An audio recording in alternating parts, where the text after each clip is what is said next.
என்ன ஓகேப்பா, என்ன வேர்வை, இன்னும் ஒரு கூலா இருக்கு.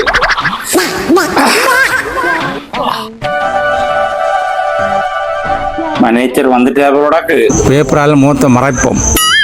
ஐயா வாங்க. இது அடைய வைக்கிற கம்பெனி தானே சார்? ஃபோம் எதுவும் இருக்கா? பில் பண்றோம். ஃபோன் இருக்குது.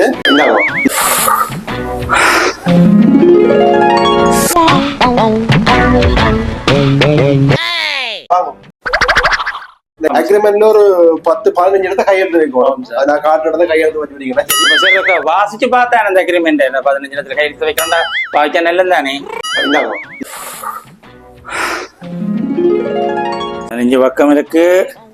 முள்ளமா வாதிச்சு இன்னைக்கு 1 மணி 1:30 மணி மட்டும் ஏசிக்கல பொழுத போக்கலாம்.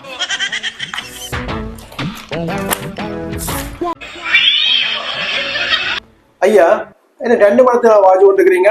கொஞ்சம் நான் வாஜி விளம்பப்படி சொல்றேன். வாங்க, நகையில தான் வருங்க. வரங்க சார். ஹலோ, அவ அந்த நகையிலையும் கொண்டு வாங்க கரியா. ஐயா நகையே கொண்டு இல்லையா? நான் வகையா நகையில் தெரியக்கல, இதுக்கு நான் காசு பண்ணிக்கல, விசாரிச்சு பார்க்கத்தானே போகணும் விவரங்கள் என்ன மாதிரி என்று. அதுதான் நான் கொண்டு வரே இல்லை. இப்போ வைஃபிட சொல்லிக்கிட்டு அப்பப்போ விழுந்து அடிச்சுட்டு வருவா. மட்டும் இந்த பேப்பரை பாருங்க. சரி, அது நம்ம பேப்பரை பாருங்க.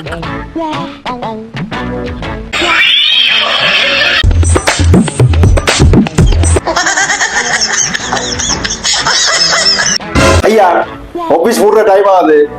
கொண்டாவே போய் நாளைக்கு வாங்க ஐயா. அடி ஏன் உங்ககிட்ட என்ன செய்யறடி? நான் எடுத்துக்கோ. ஐயோ மேனேஜர், மனுஷிக்கு நான் கிடைச்சிருதா?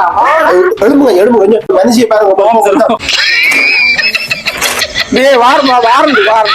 ஒரு வாரம் போட்டுதோ ஹாஸ்பிட்டல்ல பாருங்க, நாளைக்கு ஓ மேனேஜர் நம்பிட்டாரு என்ன? ஐயோ 5 மணி மட்டும் ஏசியில இருந்தது நல்லா இருக்கு. ஓசியில ஏசி சூப்பரா தான் இருந்தது. அப்படியே நகை அடைய வைக்க வரீங்க. ஓசியில ஏசிக்கு வந்தீங்க. கொம்பனி வாசல் பக்கம் காணப்படாதீங்க. மேனேஜருக்கு விஷயம் விளங்கிடுது. நாளைக்கு இந்த கம்பெனி சரி வரா, வேற கம்பெனிக்கு தான் போகணும்.